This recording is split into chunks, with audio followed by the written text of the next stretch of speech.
this could be quite an exciting stage for them. I cannot wait to get this one underway, because if this first matchup is any indication of the stage to come, we're in for an exciting one. Yeah, and of course, with the bans rolling in, their default, Thatcher and Flores. Thatcher is banned universally everywhere. Flores makes that shield play a little bit more powerful. You're really forced to bring those throwables. And as such, normally a Flores ban is followed by a Wamai. They kind of go hand in hand like a Nomad and a Valkyrie. We'll have to see if Two-Faced end up taking that out. And it was... Okay, yeah, there we go. It is going to be the Wamai. Perfectly balanced, as all things should be. And of course, you know, the Mira, just like Thatcher, banned pretty much everywhere. Yeah, pretty standard stuff overall in terms of the ban phase and what we've come to see in Oregon in, you know, the recent weeks. But I'm curious to see the more unexpected stuff today, right? Maybe we'll see some Parabellum innovation like usual, but there's one element this stage that we haven't seen in any others, and that is, of course, the introduction of Thunderbird, the new operator bringing her Kona stations into the mix. I don't know how much we're going to see it on Oregon, but if you think about the basement site, which it doesn't look like we'll be seeing right off the bat, looks like we'll be heading up to the dorm site instead, all of the power positions and the deployable shields and those strong positions that defensive teams need to lock down, I wonder if those Kona stations can amplify the power that those positions can really bring to a defensive team. Of course, we're not going to see that here in round number one. Not only are we headed upstairs, but we're not going to see a Thunderbird right now. Two-Faced starting off the defense with, for the most part, a pretty standard lineup. Bringing out the Goyo, those Vulcan shields, bringing out the Yoruni to add those laser gates to the mix to compound with the area or the projectile denial that Silent has on that Jaeger. Yeah, I like your theory crafting with the Thunderbird. I definitely think, especially on a site like, you know, if we want to take dorms as an example, she can make Bolo more powerful, Pit, an Attic, even maybe Bunk by Big Window. I don't know if we're going to see the Thunderbird from Two-Faced. We might, because she does, you know, allow you to play a little bit more aggressively. You know, if you're a roamer, let's say, you can play aggressively, take some damage, finding a kill, and fall back to site, and there you go. That punishment is gone. But Silent playing very aggressively, speaking of which, he's going to try and take an early peek against someone rappelling up to Master, but he's not going to be able to find his mark. And you can see the defenders, although they have a lot stacked up over towards Trophy, they're not playing it aggressively. There's no shield facing that way, at least not far forward, but Butters is down below with what sounds like a pre-placed, and Melted is wise to it. He's not going to rappel right in. He's not going to fall victim to that C4, and Butters' explosive might just go to waste. Well, Butters, for now, himself forced downstairs to rotate away as a kind of cut-off clear is coming in from Parabellum. They haven't taken the time to fully enter through the basement and clear out anyone sitting below, but they are trying to establish that angle through main lobby to lock off that point of rotation up the main staircase. So they're going to now turn their attention to the site itself. We'll see a couple of nades coming in from Spirits in Kix's direction, and actually it's Kool-Aid with a nade to open things up and find the first kill of stage 3 here. That's going to be found onto Eddie, will be put into the grave for the remainder of round number 1. And that's going to encourage Butters to get a bit aggressive. Successful on that first peek as he takes down Eska, but Kool-Aid is quick behind to find a double kill and get that trade. And this is good utility play from Parabellum as well, knocking out all the ADSs, the Aruna Gate, and the Goyo shield in the Kids' door. There's a couple more shields, one in Kids, one in Attic. That's not really where Parabellum are pushing. They're completely ignoring Attic. They're just pushing up White, but the attackers will start to fall. We're back down to a 2 versus 2. Both your East Side players are now dead. It is even man count, but Kool-Aid and Spirits are going to have to split up. Spirits coming from the trophy side. Kool-Aid still holding down the cross on White, though he is playing passive, and he's being stopped by this smoke. But no, the last one will be shot. Kool-Aid no longer delayed. The attackers have a decent bit of time.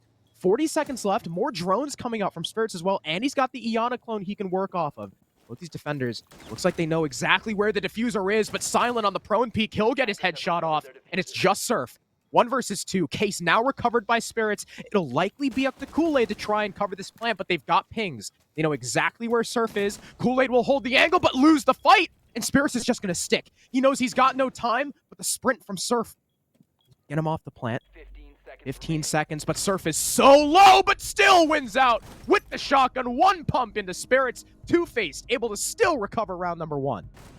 And the opening round from Two-Faced, I can imagine the hype they're feeling right now. That is certainly the way to open up the first matchup of this stage against a team like Parabellum, and you take a round. I think Surf found what, a triple kill, multiple Yeah. shotgun kills, just holding down the middle of that top floor all by himself. Yeah, there it is. That triple, that is a statement and a half to make in this opening round. Now, Parabellum on their attack looked surprisingly disjointed to get things started. We saw a couple of different attacking efforts, kind of an initial push around the midpoint in the round that only found 3 attackers pushing in at the same time. Now, it looked like it was initially going well, but like I said, Surf just stood up, pulled out that shotgun, and held Dorms with his life.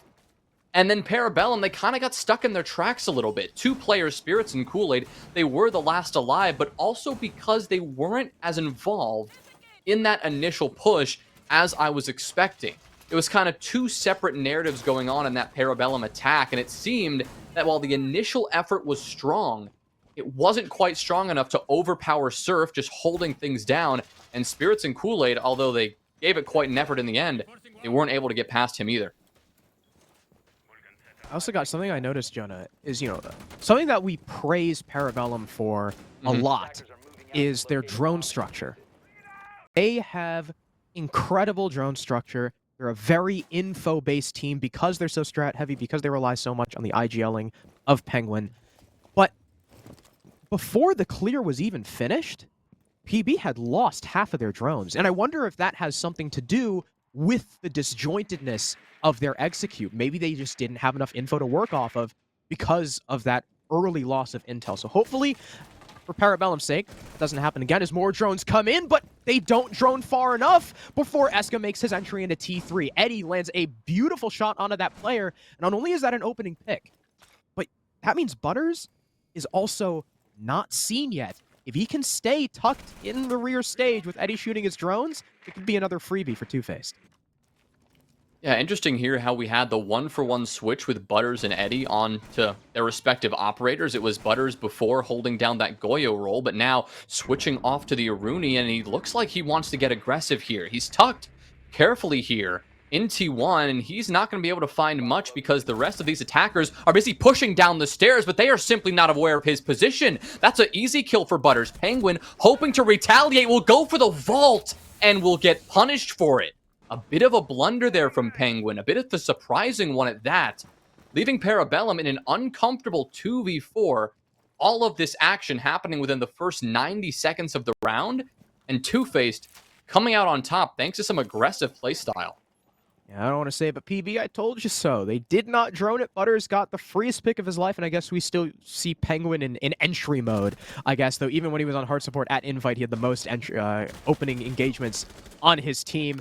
Tried to get that aggressive refrag, ends up not working out, and puts his team in a 4v3. They will track down Silent, so luckily for them, the Jaeger won't get away, but they're still at a one-man disadvantage. They've got a minute left to play with, which, isn't a terribly close to the end of the timer, but as Surf locks off elbow, they don't have a hard breach. They will not be able to establish that cross. They'll pivot the shield as well, just in case PB try going for a front push, and the diffuser is also tucked in Harry Potter. But as Butters tries to reposition, Melted cuts him down from bunker, and once again, the attackers, while split up, are trying to make a coordinated effort to find Kicks and Surf, the 2 support players. Long angle being played by Surf ends up not working out for him. A couple missed shots will end most of his HP down to just 1 bullet's worth. Case, I believe, has not been recovered yet, actually, by either of these attackers. That was a little bit odd from Spirits, I guess, missing that Gone 6 shot and missing the shots onto the Cade as well. Kicks finishes him off, and Melted, just blindly rushing in, would be the second. Kicks with a 2K to end the round, and Two-Faced with their second in a row. Yeah, that's another strong defensive performance. We talked about the analyst desk. They brought up the importance of Two-Face throwing things at Parabellum that maybe they're not as comfortable with. And that wasn't super out of the ordinary, but it certainly wasn't your most orthodox basement hold. There was an aggressive extension from both. That was Eddie and Butters, who were playing the Goyo, the Aruni. They were holding down that tower side, and they were just taking fights. They were eager to stop Parabellum before they could even get into the building. And well, that seemed to work out for the most part. It was another story of Parabellum coming back in that round in that 2v4 situation and bringing it back to a very doable 2v2, but just failing to overpower those final two defenders. But Harrison, I want to go back to something you highlighted in the middle of that round, and that's the role changes that Parabellum have changed up a bit. And of course, we knew a little bit about what they were expecting to change. Of course, all the talk during the off season, you could say. But now we're actually seeing it in action. Penguin, who's generally been on that, second entry flex role, has now been relegated to the hard support, as we can see, playing Hibana now 3 rounds in a row. And Melted, someone who's been more comfortable and generally plays those fragging roles, is now on what we could see as that first, second entry position. So it'll be interesting to see how this dynamic changes for Parabellum, not only in this map we have in front of us here, because something certainly does have to change, but in the stage overall and how they really fit into these new roles. Yeah. Especially towards that last round, too. Missing the Gone 6 shot on that bulletproof cam, giving all the info for Kicks to swing off of. And Spirits missing some key shots, ended up losing them the round. Because I guarantee, Spirits gets that cam, Kicks doesn't have as much info, maybe he plays a little bit more aggressively on the shield, or if Spirits just hits one more shot, you're left with a 1 HP surf. But I digress. Parabellum, it's odd to say that they have not found any attacking success, because, they're a pretty damn good attacking team, and I know talking to Keegan, talking to Penguin, he was very excited to show us their new attacking structure. Sadly, so far, it has not worked out. Now, this is meeting. It is the tertiary site. It's typically the site you are, quote-unquote, supposed to win. It's the quote-unquote weaker site. So hopefully Parabellum, for their fans and for their sake, we'll see if they're able to find any success here. First things first, though, they got to clear the top floor. And if I'm reading the silhouettes correctly, there's only 2 people. One in Kids and one, or Kids Attic. That's Kicks. And the Valkyrie of Eddie tucked in behind Bunk. Nade will go from below. Barely deal any damage. That's just chip damage that Eddie probably doesn't really have to worry about. But as the stuns come in, Melted's not going to push off of it just yet, but Eddie peeks. That's an odd decision from the Valkyrie. Eska follows up with another, and it's a 2-man advantage for the attack. Yeah, this is a much better way for Parabellum to start. They're now finally in the upper hand position for the first time this map so far. And now Two-Faced are going to be forced to make some sort of comeback. Kicks has now been spotted out in Attic, and this is Parabellum's next mission without a doubt. They're going to send a couple more drones his way, but right now it doesn't seem to matter because Kicks is being isolated and the rest of Two-Face is being picked off one by one. Another player is going to fall, and now Kicks is going to be forced to drop down and return to the site to hope he can support Surf, but unfortunately, that's not going to be allowed to happen. Kicks now the last player standing as Surf is finished off with a nade, and he'll be scrambling around in meeting, hoping to get something going, but Kool-Aid, with that shot onto Kicks, finishes him off, and Parabellum, after losing 2 in a row, they come out with a flawless round in response. Much better info game from Parabellum, too. You could tell after the past 2 rounds, they were thorough, locking down those top 2 floor members. I do have to say, I think Eddie got a little bit aggressive on the big window. He did not need to peek. Maybe he was just afraid of the nade from below, so he wanted to kind of reposition, gain some kind of vantage point, maybe catch Melted off guard, but it was not meant to be. And PB played the vertical very well, able to kill one of those site players. I think it was Silent. Playing the Vert on security, forcing Kicks out of the site as well, and he wasn't able to do anything in the end. Parabellum were just, all in all, very thorough, and very controlled, which is not something that we've seen in the past couple rounds. So, if you're going to take any round to try and start a streak of your own after losing the first 2, that's the perfect round to do it, especially ending it flawlessly. Yeah, trying to reestablish that momentum, get some of that confidence back that you spoke Penguin was so excited about. And we'll see how they adapt their top floor attack. Last time I mentioned it seemed a little bit disjointed and they struggled to get a cohesive push, which is a bit surprising to say for Parabellum. And I guess credit to that can be given to Two-Face for applying a lot of early pressure, something that Silent, we can see here as he prones up towards this master door, is eager to do again. Not necessarily go for any crazy wide swings, but this time it will work. A quick bullet to puncture that barricade and then a headshot onto Penguin, and that is a tremendous early frag for this Two-Face defense. You've now taken off your main primary hard breacher, the one you're really relying on to get that master wall open, And now Kool-Aid, the Maverick, you're going to have to entirely rely on that utility. If Parabellum wanted to go for that two-pronged extension, taking Master and taking Attic, that's probably going to have to be thrown out the window now, and they're going to have to adapt on the fly here. Yeah, that we've seen Silent try that before too, and again, a lack of drone work. Eddie just sitting in shower hall capitalizes on Eska, falsely assuming that it's clear. So now you've lost 2 bodies for Parabellum, and Eddie and Butters are still roaming free on the other side of the map to make sure that you can't push there. You are going to have to completely come from the east side. Kool-Aid is going to start attempting to Mav open this wall. Luckily for him, Spirits is there on white to kill Kicks and make his job a little bit safer, but Spirits has a lot to worry about. Not only does he have to worry about Butters and Z, there's also Eddie tucked in the small tower who will likely come for a flank at some point. He's being very tentative about it because there's likely some sort of flank drone set up, but he'll probably end up attempting it eventually, unless Spirits decides to just barrel on in. Look at an easy pick on a Surf. There's the evening of the man count that Parabellum were looking for. Now in the minute 15, I mean, sure, they don't have a lot of hard breach to work on, and now Spirits is cut down, but a 2 versus 3 is a much better situation than a 3v5.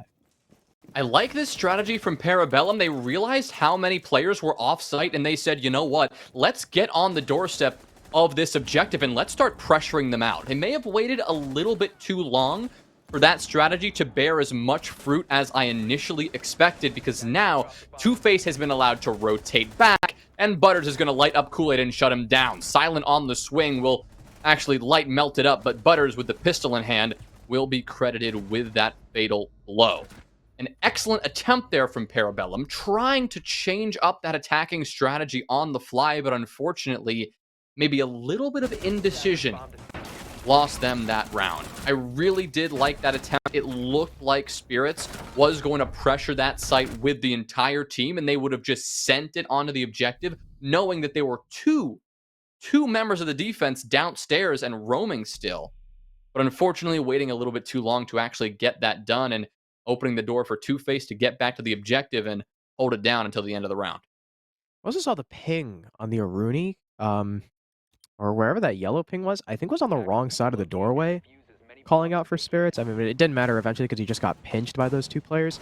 And again, we see Parabellum with a lack of drone work, you know? This is something we saw in the first 2 rounds that I thought was going to be amended. We're meeting. Parabellum, your drone work. Be thorough, man. You know Two-Faced. They're playing extremely aggressive to specifically counter how you play. Because, I mean, Penguin is not the only creative IGL, right? Two-Faced, the core, Eddie, Kicks, and Silent have been at the top of T3 for a while, playing against IGLs like Gunner, like JJ Blastful, like Poison, even Mr. B, right? And those guys can be pretty creative, and I'm sure they've figured out by now that when you're playing a super structured team that relies heavily on strats, heavily on info, heavily on counterplay, that if you just play like rats and you play super aggro and do not let them get comfortable, sometimes they fall apart. And that's what we're seeing from Parabellum right now. I love that you mentioned rat roam, because that's exactly what I just wrote down in my notes. That dude was just sitting in showers. Exactly. That is just the small thing that, you know, you generally don't see at this level, because most times you're going to be punished for that kind of strategy. A solo play, essentially the highest risk kind of play you can go with as a defensive team. Sit yourself in a corner and hope they don't drone you out.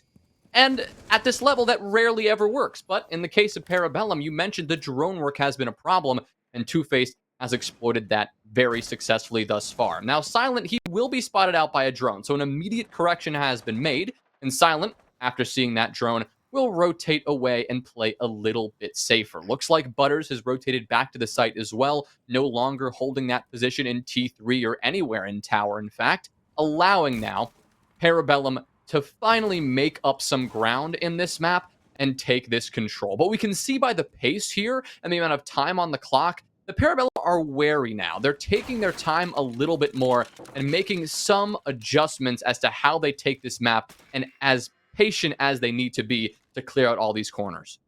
Yeah, and luckily for them, the Goyo and the Aruni also fell back from tower as well, because Esko was able to make his way into 2-3. And something we haven't touched on, Jonah, just yet, is the Blitz.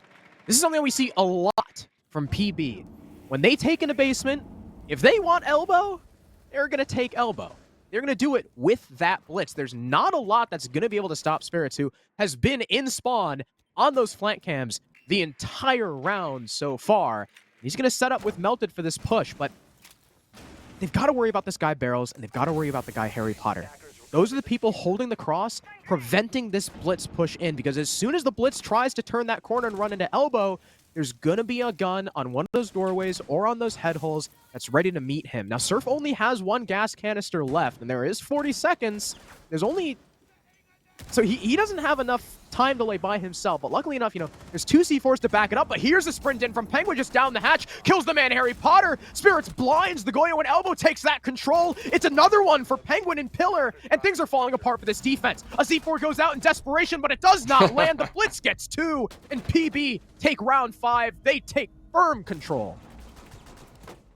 That's one of those strategies and executes that, honestly, when they work, it just makes you smile, because you love to see the absolute intensity of Parabellum, and clearly what they were trying to do was that 3-2-1 execute count. Oh yeah.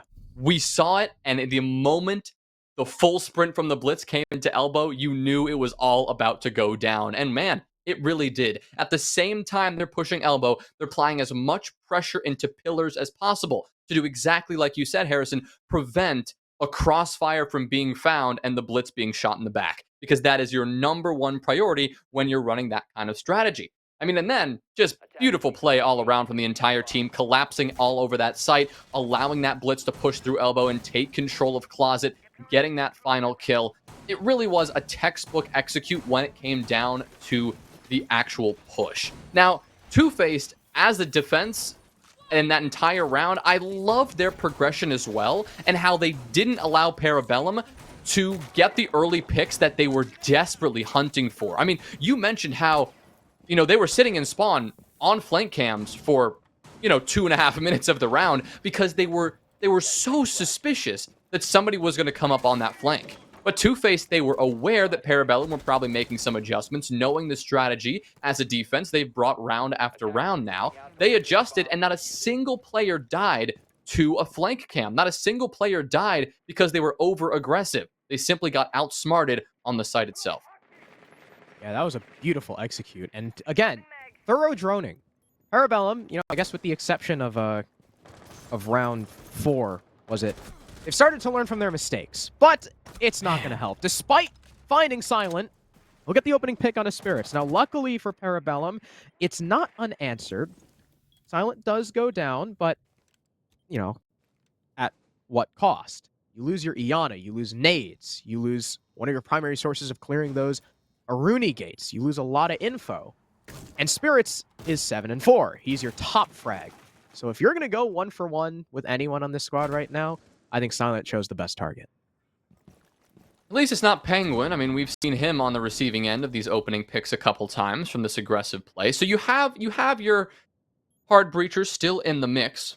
But unfortunately for Parabellum, they still have one more rat roamer to worry about, and that is Butters, sitting over in tower, as we just saw a moment ago. Right now, Parabellum, they're just working their way through the rest of this building, taking their way from small tower after getting that refrag onto Silent, and working their way towards the north.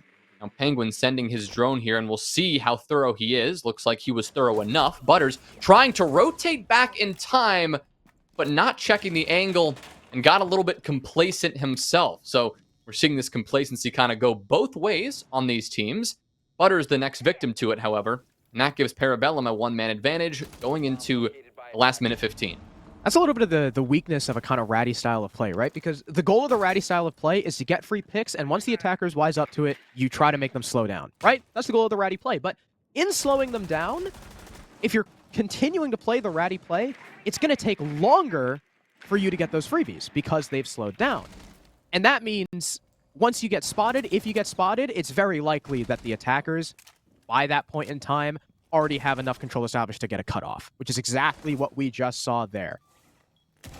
Kool-Aid and Eska take a lot of heat thanks to a C4 from Eddie, as Eddie continues to hold on to Freezer. He'll get full whited by the flashbang, but Kool-Aid has been taken down. Penguin also severely lit up. He tries to get into the default plant spot. They know exactly where he is, but Surf is still going to get his head cut off. But Eddie, he tacks on for 2. Penguin goes down. It's a 1v1. It's Melted on very low HP up against Eddie. They both know where each other are. They have full info, but the case has been dropped, and Eddie can watch it. Melted is only 1 bullet's worth of HP, so the P-shooter effect of this MPX is nullified. Here comes the peek, though. Both pre-firing over. Eddie's going to start taking the passive angle because he knows he can play the time. This is smart from the Valkyrie, and Melted, he's forced to plant. 3 seconds left on it. Is Eddie going to be able to get there in time?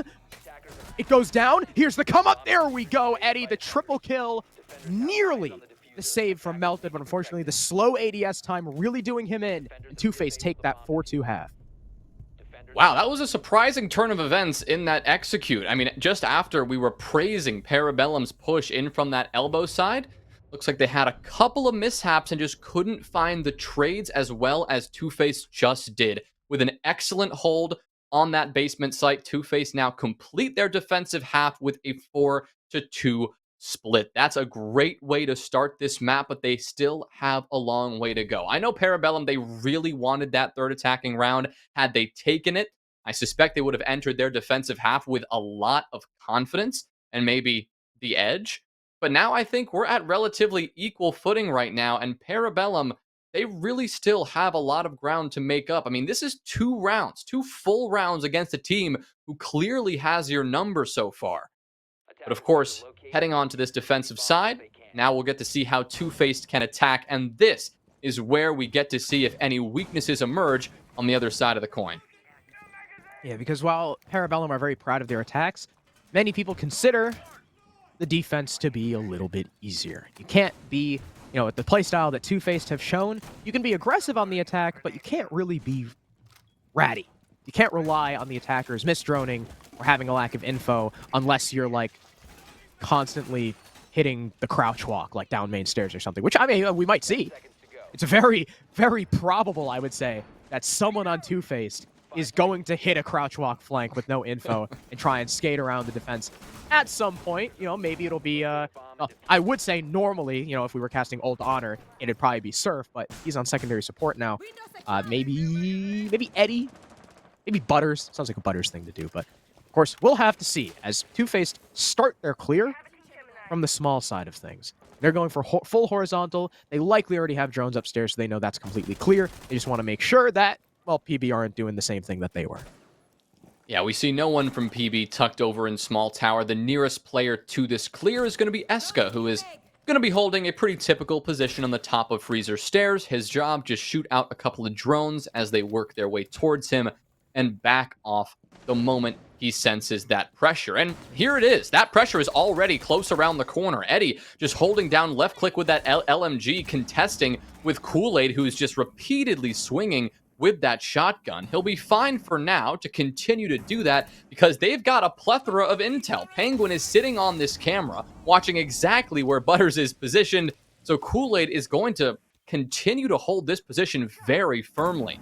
Oh. Look at these cameras. I mean, they have got so much intel to work with. Penguin really working wonders with these black eye cams, and they're going to know just about everything Two-Faced is doing, and it looks a lot like they're trying to go for this Freezer and Laundry-sided push. Yeah, this is literally perfect info from PB right now, especially as I'm not quite sure the Iana saw Kool-Aid there, but it's really not going to matter as the hatch gets blown open, prompting the fallback from your 2 Freezer players. But, I mean, like you said, PB are going to know exactly what Two-Faced are doing because of these Valk cams. And that's the strength of Valkyrie and why we see her banned so very often. They've still got pings on this guy moving down the Freezer stairs because, well, you're typically not really going to be just dropping the hatch in a situation like this. So the info still very good from the side of the defense. Butter is going to burn away the ADS with the Gone 6. Follow-up from Nade will not land as those defenders have already evacuated. We're now sub 1 minute. Here come the stuns from the Zoe. He's waiting for the call for his team so that the rest of them can start pushing over towards Laundry. There's really no pressure by the E-Box and tower side of things, and that could, again, talking about the crouch walk, that could potentially be where we see it. But it's 3 attackers, 3, getting ready to barrel down Freezer and take this control, while the 2 hard breachers of Surf and Silent are still hooked over towards Laundry. Surf, I thought, actually could probably see the head of Eska, but Eska's just going to peek out. He's going to win his first fight and avoid the refrag because Surf didn't see the tip of his head. The C4 will not find the kill, though. It's shot out midair. Beautiful stuff from Kicks to avoid that secondary kill from the Malusi. Another nade goes through, but it only deals chip damage. And on the prone, Eska finds another one, looking for a triple. Will not nab it, but all of Surf's teammates are dead. So is he. Parabellum take round 7. Now that was a dominant basement hold from Parabellum, and it was textbook. The amount of intel they had and how they were able to use that to perfection. I mean, that is the kind of setup you just like to see. As far as the two-faced attack goes, they committed to a take very early on, and they stuck with that plan for the remainder of the round. And because Parabellum knew it the entire time what that plan was, it really felt like Two-Face never had a chance. They were feeding Parabellum exactly where Parabellum were expecting it, straight down the freezer stairs, straight down the laundry stairs. And they walked into Parabellum's open arms. A take like that on the freezer and laundry side, I mean, it can be extremely strong. I mean, we've seen how powerful that crossfire is, but it is always helpful if you can jump down there if Parabellum aren't as aware of it as they were that round. Maybe you're applying some pressure to the pillar side as well. You open up that E-box hatch, which we did see. But that kind of spread, that kind of split was completely irrelevant because Parabellum had intel the entire time with those Vault cams. I hate to sound like a broken record with those cameras, but that was just so impactful in the round. And that's why we're going to see Kool-Aid whipping out that Valkyrie once again. Because with all that intel they had on that Two-Face attack, even though Two-Face were able to get a little bit of ground made up into Freezer, clearing out those players initially, forcing Kool-Aid to back off and retreat into the site itself, they simply could not find any edge to get those further kills they needed. And the play from Eska, I mean, that is exactly what you're looking to see from a player like him. Exactly, and I'm not too sure Two-Face found those cams either, so we might see them get used again from PV. And now we're in a Dorm's defense, and Spirits is in T3 of Tower, a position not often played anymore with the Oregon changes. He even had a rotate opened up in Attic. I'm not sure if that's still open or if it's been... No, okay, so it is still open for a fallback. You've also got Melted holding by his stage for lower support. So this is a pretty heavy... Well, not heavy. Any tower hold is going to be heavier than what we're normally used to seeing because we never see it. But Two-Face are largely just going to be ignoring it. They are not keen on pushing it at all. They are currently completely cornered off towards the east side with some big window pressure as well, so I'm going to be wondering if later we're going to see a big window white split. For now, Butter's just hoping to find a kill through that dorm soft wall. Not going to be able to do so, at least for now. The rest of Two-Faced, they'll bunch up towards this master side. Eddie and Silent, the two players to work their way in from there, while Kix works his way in from below. Maybe has a suspicion as to where Melted is positioned. Melted actually will be able to make a quick escape, while Silent actually is the first player to fall. That's a very impactful frag. I do think they were able to get some... Wait a minute, Surf is in the middle of the site. He lines up 3. He lines up 4. It's now all up to Melted. He'll finally get the refrag onto Surf here, but what in the world just happened? He jumped through the main window and found 4 unassuming defenders, and now the plant's going to go down. Eddie capitalizing on this opportunity that came seemingly out of nowhere, and now it's a post plant for Melted to fight against 3. Going to take a miracle here, especially because of all this intel that it's now Two-Faced have at their fingertips. And Melted has to push against 3 strong power positions. He'll find the side of Eddie, and a couple of body shots will force to Sophia to recoil and retreat to the corner, but it simply doesn't matter. Eddie will line up the headshot anyway, and a brilliant play from Surf coming out of nowhere, seizing an opportunity to give Two-Faced the round. Yeah, that was... I mean, you know, I wouldn't call that a crouch walk, but... Close. I guess they must not have had anything watching that. I mean, you didn't have anyone playing bunks. The guy playing in kids probably wasn't watching the feet holes at that point. Surf just jumped in and nobody knew, especially because your 2 Attic players were stacked up, which is a little bit weird. Because Kool-Aid, we saw earlier, Kool-Aid was trying to go for the C4 over the wall, and I guess Spirits was just watching the doorway. He was just watching the angle. Eska coming up white as well, as you saw in the replay, was distracted by, it looked like Big Window itself instead of looking at kids where the Maverick was.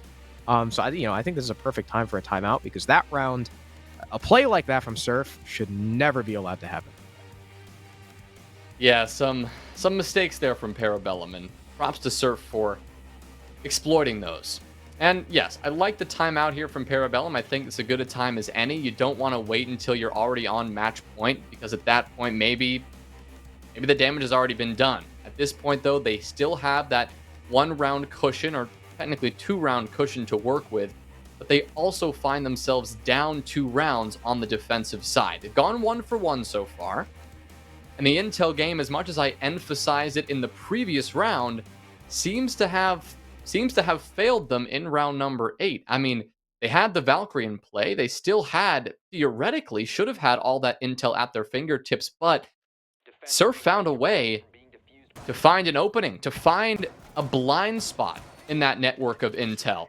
And Parabellum were caught off guard in a massive way. So much so that clearly the communication, something was awry there as well. I mean, Surf jumped in and found 2 kills almost immediately, but maybe there was a half-second gap between the next kill and a 2-second gap between the next. There was some time for Parabellum to get those comms going and to at least figure out where Surf had come from and how to deal with him, because 4 kills in 2 or 3 seconds, that's not just because Surf is an incredible player. I mean, don't get me wrong, that was a great play, but that's a big mistake from Parabellum that Two-Face was more than happy to jump on and use that advantage to now take 2 rounds. Yeah, I mean, that was Surf finding a hole and killing 4 people not looking at him. So Parabellum are obviously not happy at all with how that round went. What? What? Wow. Okay. I've never seen that before. That was creative, and it'll get it down on a sound. Unfortunately for Jameson Kool-Aid, it will not be a kill, but I mean it's good damage. It's just kind of unfortunate because I doubt he's going to be able to use that again. And Silent, he's the hard breach, so not too much of an issue if he's low HP. Yeah, he'll stay in this fight for a bit longer, as will Kool-Aid, who has retreated off of that aggressive forward position and has gone back to the site to now take a brief engagement with Surf, but he'll back on off. Both players, in fact, will back on off and try to get some intel before furthering their push into the building. Eddie is the first player actually in the building itself as he works his way into Master to support Silent on low HP, who's now attempting to open up that Master wall, and the rest of Parabellum are comfortable to sit back and wait for the time being. They are pretty spread out on this map, however. You've got a couple players looming over on that tower and attic side. One of those is Eska, who's now rotated down to the basement after finding a nice fadeaway kill onto Kix, the Nomad, who we've seen has been kind of a solo player downstairs, trying to establish those air jabs, trying to establish that airtight perimeter around their flank. But unfortunately for Kix, it's not going to pay off this round, and he will fall and give Two-Faced a slight disadvantage going into this eventual push. Yeah, solo pushing like that against PB, while it did work last time for Surf, is not going to work all of the time. Interesting, too, that they dropped the Valkyrie, I guess, figuring, they would rather keep the utility, keep those shields to keep the attackers at bay, rather than info for themselves. And speaking of that utility, the shield goes down, I think, without the Maestro bubble being taken out, which is a little bit weird. Surf is going to Mav the attic wall, which is something we almost never see. But Eddie does get a lot of good damage onto the feet of Spirits. Now, the Jaeger, just as lit as that Hibana is, Surf will end up getting 1 kill, but it comes at the price of 2 of his teammates. It's Eddie and Butters, completely separated. One's on the main breach, one on the big window, in a 2 versus 4 against 4 defenders who have not been touched yet.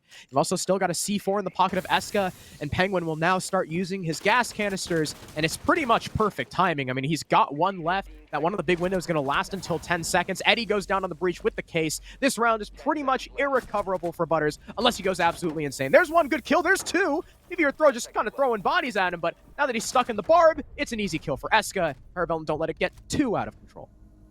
Yeah, the timeout proving fruitful for them so far, as they immediately come back and they really showcase their patience and their ability to just make sure Two-Faced never has those openings that they've been able to take advantage of so far. Two-Faced definitely they were searching for those openings. We saw Kicks try to find something downstairs playing on that solo push, but it was just quickly shut down by Parabellum, and as was every other push that Two-Faced tried to get done. Now, I liked the attempt from Surf to continue the aggression from last round. We saw a couple of different aggressive things from him. First, mapping the attic wall is incredibly risky. That's why we don't see it very often, because you have to expose yourself to that trophy doorway, which can be viewed from all the way back in dorms. Thankfully, they had some intel and the timing worked out for them on that initial, let's say, aggressive move. But then the second play from Surf was to simply swing the attic door, walking straight into a crossfire. Now, he was able to get one kill and support his team as they pushed in from that trophy door, but unfortunately, he overextended himself just a little bit. There was nobody close behind to play the trade from the eventual kids player who killed him. And that's kind of where the advantage for Two-Faced, or where the advantage they were trying to fight their way back from, was pretty much over at that point. So now the advantage has been narrowed just a little bit by Parabellum. Only one round now. Two-Faced are up. You see Eska just in and around the map drone hunting. He's already found 2, which is actually pretty good. Parabellum, no, with the way Two-Face play, they're very aggressive. So they like their info. An aggressive team with no info is kind of a dumb team. They're just going to be walking right into the crossfires you hold, so PB figure, hey, less drones they have, better is going to be for us. They're going to start clearing from the west side of things, from small. Once again, they know that there is nobody on the top floor. You just go ahead and clear in horizontal. I imagine we've still got this Vault Cam for Kool-Aid to play off of.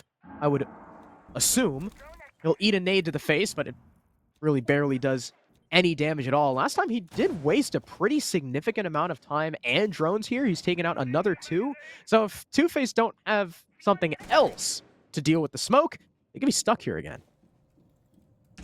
Yeah, it's once again a Freezer Stairs standoff. Kool-Aid doing what he does best, just sitting here close on this corner and swinging just enough to make Two-Faced a little bit nervous. Butters is trying to change that narrative by tossing a frag grenade down, but Kool-Aid had already backed off, is joined by Eska to support this position, because now that this freezer hatch and security has been opened wide, you can no longer play as aggressive as they were a moment ago. Eska will, well, learn his lesson after he swings a little bit too aggressively and finds about 40 damage taken off his HP. But so far, nobody taken down just yet. Everyone in this fight still, all 10 players eager to find their opening frag as Two-Faced looks to potentially pivot here. After seeing the freezer take and how unsuccessful that went the first time, we're seeing them rotate around a little bit and reposition 3 attackers over on that north side, the first of which, Silent, is going to be blown sky high by Penguin in a nice nitro cell. I don't even know where that nitro cell was. Did it go like up through E-Box? Because that's where the Hibana was before.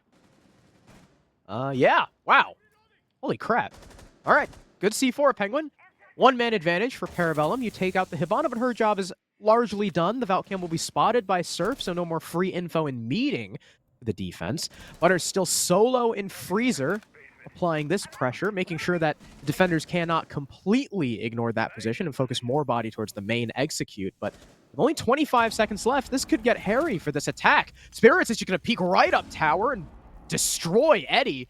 Oh, it's another man advantage for Parabellum, but as Penguin gets taken out, some of that will be alleviated. Eska not able to land all the shots onto Butters, and suddenly the man count turns. What has happened to this defense? It's just Kool-Aid now in a 1 versus 2. People coming from his backside. Surf lands the headshot. How does Two-Faced recover that?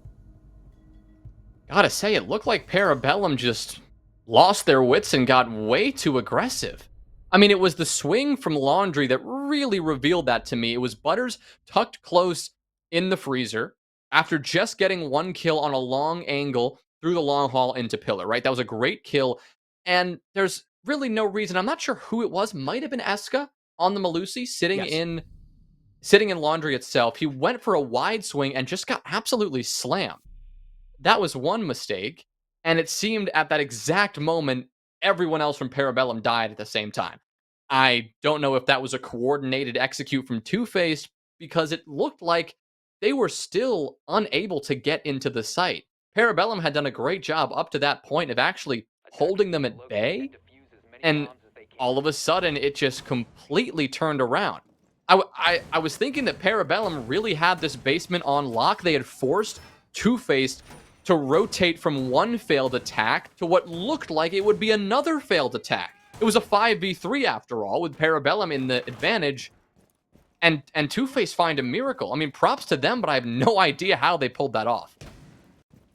I don't know either. That was definitely Parabellum dropping the ball and Two-Faced barreling in, not letting up the pressure. So good job to them. I mean, you know, if there's one thing Two-Faced can do, one thing that all 5 of these players can do that we have seen time and time again, well, it's win their fights. Surf is 12-7 right now. Butters 10-7, the 2 most experienced members of this squad, of course, leading the pack. Parabellum are going to attempt basement once again.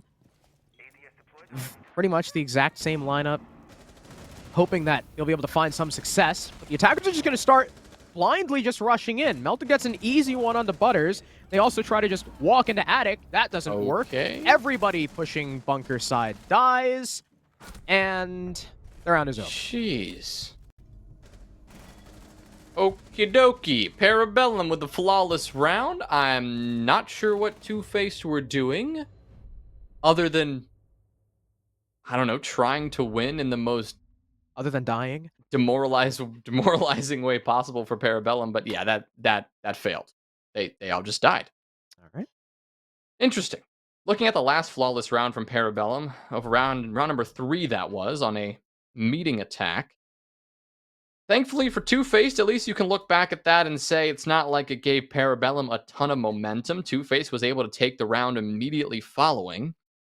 But that's still a bit of a concern, because something we never even got to talk about because Two-Faced were busy throwing their lives away was the advantage and match point that Two-Faced secured. It was 6-4 match point. It still is match point, but it is 6-5, and Parabellum are only 1 round away from heading into OT. And Two-Faced, if they're being smart about this, they do not want to go to overtime. They have clearly proven their mettle. They have clearly proven that they may in fact be the better team right now, but they still have a long way to go. They still have to figure out a way to take round number 12, and if not, figure out a way to close out in OT, because if that last round is any indicator, things may not be looking up for them.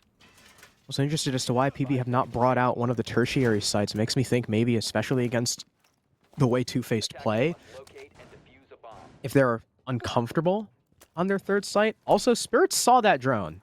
Like, that's not just me, right? Like, Spirits saw that drone and shoot it. So they know he's in T3 now, or at least somewhere in tower. My main concern for this round for Two-Faced is that they are 1-1 on this site. They lost the second try of dorms pretty substantially, and the only reason why they won the first attempt is because Zerf vaulted into big window and got a 4K, and the only reason why that happened is because Smoke, instead of holding the footholds and stopping that, was on cams. So I don't have full faith in this attack from Two-Faced just yet. If Parabellum, you know, again, continue playing like we know how Parabellum can, and they play this Dorms defense like in the round they won, this could be OT. And guess who starts defense in OT? Is it Parabellum? Yes. Wow. Well, Two-Faced should probably want to win this one out here then. They'll begin by pressuring rather early into Master and Trophy.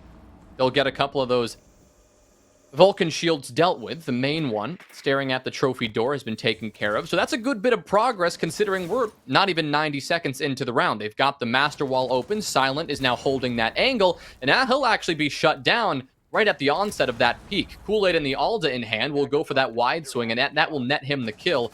And now Eddie will take up the mantle of this position, while another one of his teammates falls beside him. That's Butters, the next player to find his grave, and now that is going to leave 2 players left from Two-Faced, and they are now quite disjointed. Surf is now hoping to join up with Kicks and make something happen from this Attic side, but this push from Attic usually only works if you're getting this double-pronged push going. That's what Eddie is now left to do all by his lonesome because both Butters and Silent, who were initially on that master side, have died before him.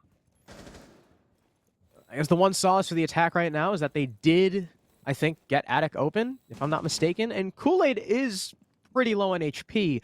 A big power position that might come into play is where Melted is currently sitting. As long as this Jaeger keeps distracting, the Melusi might be unknown, just tucked right into this corner, but it looks like it's not even going to matter. Spirits gets the solo Attic pusher as Kix had since departed from his teammate, strangely enough, and Spirits is going to get a second beautiful shot onto Eddie. It's just Kix left pushing Attic. He'll find one on the Spirits, but not the second. Melted shuts him down. It's a flawless round from PB to send us to overtime.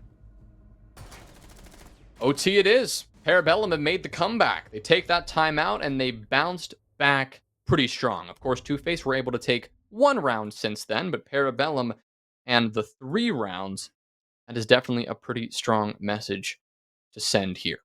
But it is now overtime, and like you said, Harrison, Parabellum will be starting on the defensive side. And this is where, of course, they've found the most success.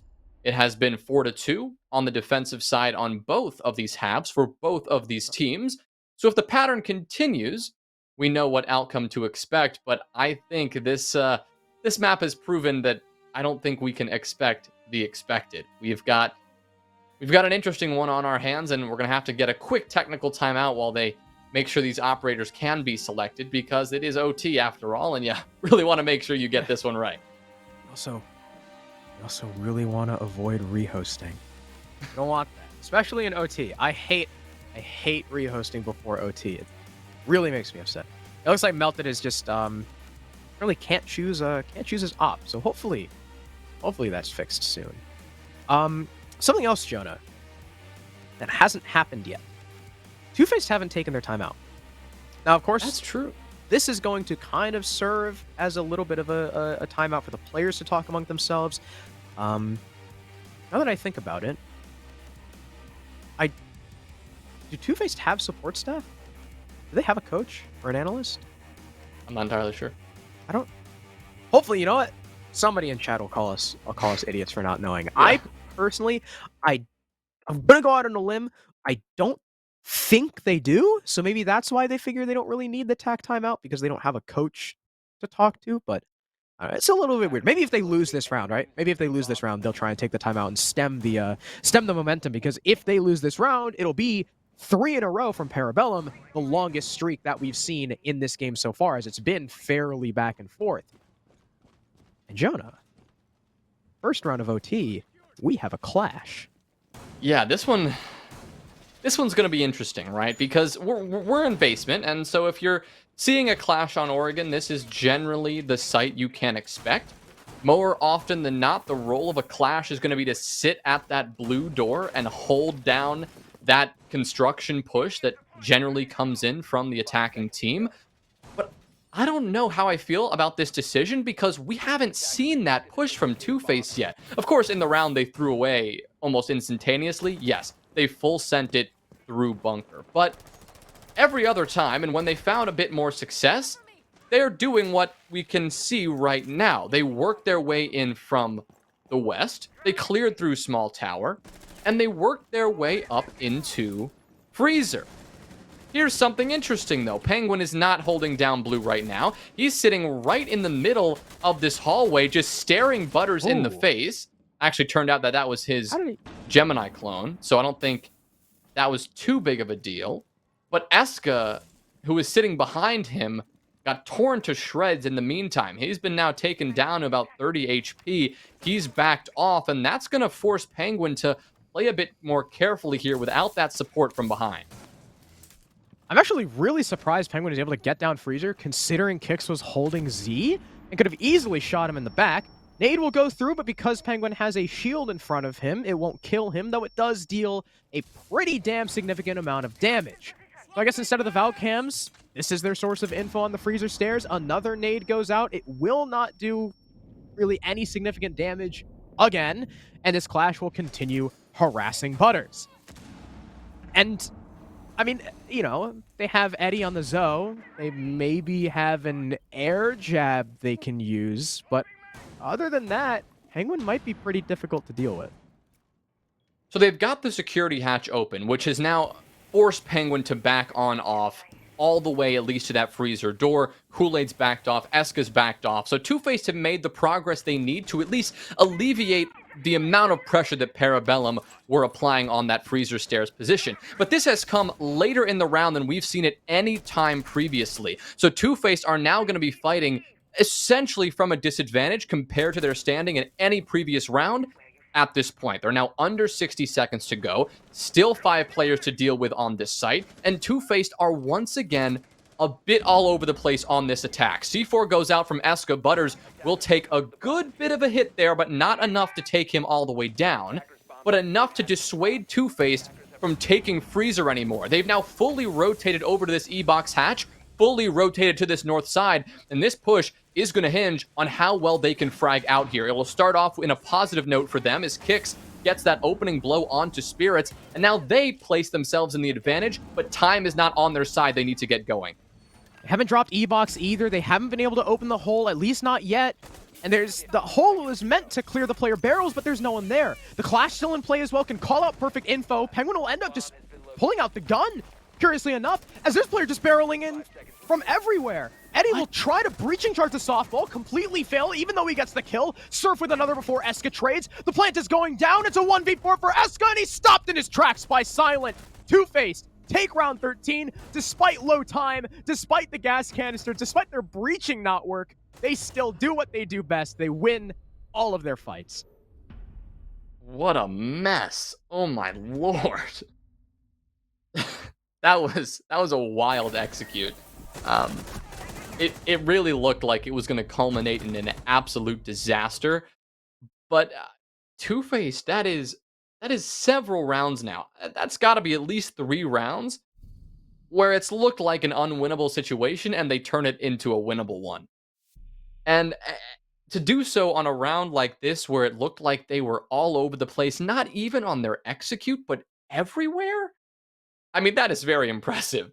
It's going to force Parabellum into attacking now in OT. It's going to force them to really pull out the creativity. We'll see the Ying come out from Spirits, but if Parabellum can't win that round, I don't know if they can win this one either.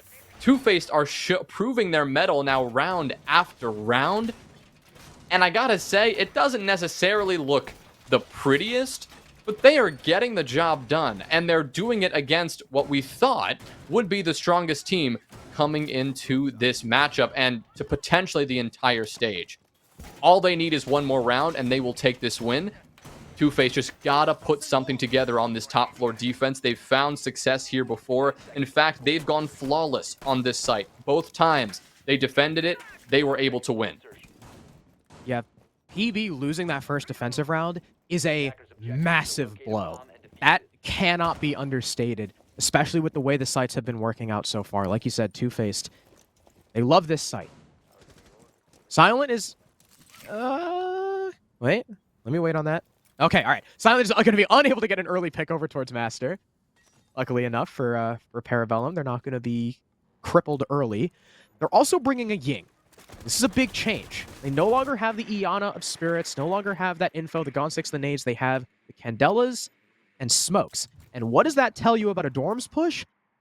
It means they're probably going big window white. Now, they 6-picked to it, of course, so Two-Faced were unaware of that at least before the round started. They might be aware of the Ying now if she's, fired a couple of shots because that LMG has a pretty distinct sound, I would say. And now with Parabellum clearing below, Two-Faced should wise up to the shenanigans that Parabellum are trying to pull. But, I mean, they are putting a lot of faith on this Ying right now because if this doesn't work out, Two-Faced are going to take one over the champs. We'll see how Parabellum remedies some of their earlier attacking mistakes. So their drone work has definitely tidied up once they've realized exactly the kind of style of play that Two-Faced is bringing to the table here. So they're not going to fall victim to any more, we called it rat roam earlier. And I think that's so far the case. Oh my god, Eddie just missed a very easy opportunity there as Penguin was caught with his pants down, just sitting at the bottom of the stairs, but Eddie is in fact the player to fall in that exchange. Spirits, holding that big window position now for a full minute, will finally be rewarded with his patience. He'll take down Eddie and give Parabellum the advantage now, forcing probably a bit more aggressive from a player like Kicks, and now Butters, who is going to go for this wide Oh, rotation and this flank. He won't be able to save his teammate in time from a perfectly cooked nade from Kool-Aid landing right at the Kaid's toes. ooh. Silent will answer. A great shot found in response right onto the head of Spirits. So as Two-Faced are working their way back into this fight, the Parabellum, they are getting ready to make this push, and they still have ample time to do it. Gotta worry about Surf with these gas canisters, though. If anyone tries to vault in through Big Window, I mean, Spirits isn't there, but if someone else decides to take up that mantle, they're gonna have to go through him.